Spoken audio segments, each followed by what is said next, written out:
आज कामदा एकादशी के पावन अवसर पर मैं आपको कामदा एकादशी से जुड़ी कथा सुनाऊंगी।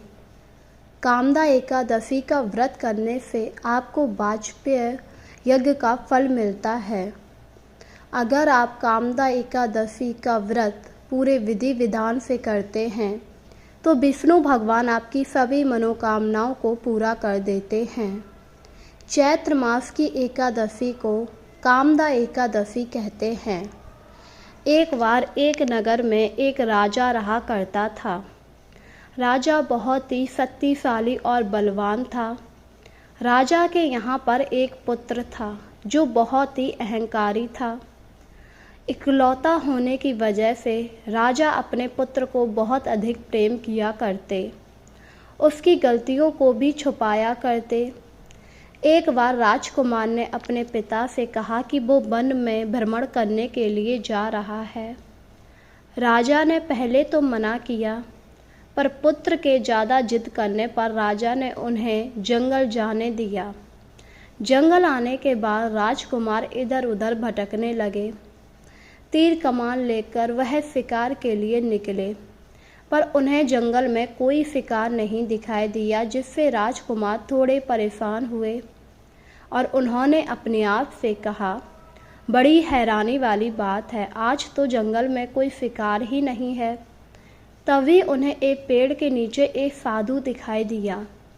साधु को देखकर राजकुमार के मन में चंचलता जाग गई। साधु को यूँ तपस्या करता हुआ देख राजकुमार ने कहा, मैं यहाँ पर अकेला बोर हो रहा हूँ, मुझे अच्छा नहीं लग रहा, क्यों ना साधु के साथ कुछ मस्ती कर ली जाए। और यही सोचकर वह साधु के पास आया। साधु उस समय गहरी तपस्या में लीन था, पर राजकुमार बार बार उन्हें जगाने का प्रयास करने लगा। काफ़ी प्रयासों के बाद साधु जाग गए। साधु की तपस्या भंग हो गई और जब उन्होंने अपने समक्ष राजकुमार को पाया तो उन्हें अत्यंत क्रोध आया, क्योंकि वह ये तपस्या हजारों वर्ष से कर रहे थे। उन्हें ये तपस्या विष्णु भगवान को प्रसन्न करने के लिए करनी थी, पर राजकुमार के इस चंचलता की वजह से साधु की तपस्या भंग हो गई। साधु अत्यंत क्रोध में आ गए और उन्होंने राजकुमार को श्राप देते हुए कहा, जा तू पिशाच बन जा, क्योंकि तेरी हरकतें पिशाच जैसी हैं।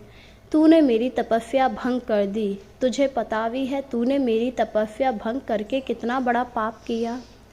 यह सुनकर राजकुमार बुरी तरह घबरा गया, साधु के चरणों में गिर गया और माफ़ी मांगने लगा, पर साधु ने राजकुमार को माफ़ नहीं किया और वहाँ से अंतर्ध्यान हो गए।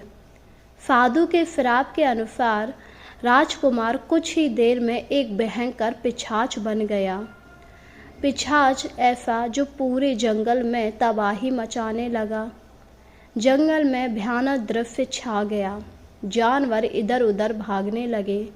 सभी को अपनी जान बचानी थी। वहीं पिशाच बना राजकुमार काफ़ी ज़्यादा दुखी था। उसे समझ नहीं आ रहा था वह क्या करे, और वह अपने राज्य की ओर चल पड़ा। राज्य में जब सभी लोगों ने इतना बड़ा पिशाच देखा तो राजा के पास आए। राजा को जब पता लगा उनके राज्य में एक पिशाच आ गया है तो उन्होंने उसे मारने के लिए सेना भेजी। सेना ने पिशाच को मारकर वहां से भगा दिया। शाम होने आई पर अभी तक राजकुमार लौटकर नहीं आए, जिससे राजा काफ़ी ज़्यादा परेशान हुए, क्योंकि शाम तक तो राजकुमार लौट आने चाहिए थे। राजा ने अपने कुछ सैनिकों को राजकुमार का पता लगाने के लिए भेजा।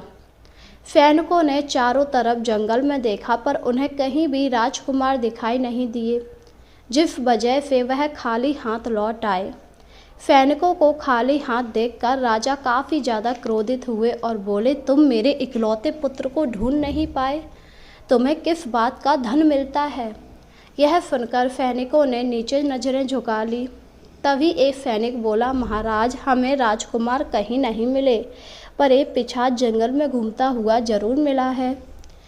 पर यह पिशाच कौन है हमें नहीं पता जो इतनी भयंकर तबाही मचा रहा है। यह सुनकर राजा भी काफ़ी ज़्यादा परेशान हो गया, उसे कुछ समझ नहीं आया। राजा विष्णु भगवान का बहुत बड़ा भक्त था और प्रतिदिन उनकी पूजा किया करता। जब राजा का पुत्र लौटकर नहीं आया तो उसने फैसला किया कि अब वह विष्णु भगवान की शरण में जाएगा। वह विष्णु भगवान की शरण में आया और बोला, हे विष्णु भगवान, पूरा दिन हो गया है पर अभी तक मेरा पुत्र लौट कर नहीं आया। कृपया करके कोई मार्ग दिखाइए, मेरा इकलौता ही पुत्र है जो आपकी कृपा से मुझे प्राप्त हुआ था। मैं अपने पुत्र के बिना जीवित नहीं रह सकता। इस प्रकार राजा विष्णु भगवान से अपनी प्रार्थना करने लगता है। धीरे धीरे रात हुई। राजा को नींद नहीं आ रही थी पर वह अपने कक्ष में लेटे हुए थे। तभी अचानक उनकी आंख लग गई और उन्हें विष्णु भगवान ने स्वप्न दिया कि हे राजन, तेरा बेटा साधु के श्राप की वजह से एक पिशाच बन गया है। अब तुझे अपने बेटे को सही करना है तो एक ऋषि मुनि के पास जा जो जंगल के आश्रम में रहते हैं। वही तुझे उपाय बताएंगे जिससे तेरा बेटा पिशाच योनि से मुक्त हो पाएगा। प्रातः काल ही राजा उठा और जंगल में चला गया। जंगल में आने के बाद वह उसी आश्रम को ढूंढने लगा जिसके बारे में विष्णु भगवान ने बताया। काफ़ी देर आश्रम ढूंढने के बाद उसे एक छोटा सा आश्रम जंगल के दक्षिण दिशा में दिखाई दिया। वहां पहुंचकर उसने देखा एक मुनि तपस्या कर रहा था। वह मुनि के पास गया और बैठ गया। मुनि की तपस्या जब पूर्ण हुई तो उसने देखा एक साधु बैठा हुआ है। राजा को देखकर मुनि काफ़ी हैरान हुआ और बोला, हे राजन, तुम यहाँ कब के बैठे हुए हो? जिस पर राजा ने हाथ जोड़कर कहा, आप तपस्या कर रहे थे इसीलिए मैंने आपको जगाया नहीं। यह सुनकर मुनि अति प्रसन्न हुआ और बोला, बताओ मैं तुम्हारी क्या मदद कर सकता हूँ राजन। इस पर राजा ने हाथ जोड़कर मुनि को सारी बात बताई। राजा की दुख भरी कहानी सुनकर मुनि ने कहा, हे राजन, तुम अपने पुत्र को वापस प्राप्त कर सकते हो। कुछ ही दिनों में चैत्र एकादशी यानी कामदा एकादशी आएगी। इस दिन तुम व्रत रखना और कथा का पान करना। अगले दिन तुम उसका फल अपने बेटे को दे देना। इसके प्रभाव से तुम्हारा बेटा ठीक हो जाएगा। यह सुनकर राजा अत्यंत प्रसन्न हुआ और इसके बाद जब कामदा एकादशी आई तो उसने व्रत रखा। जिस प्रकार मुनि ने बताया था उसने पूरी विधि विधान के साथ विष्णु भगवान की पूजा की, ब्राह्मणों को भोजन खिलाया।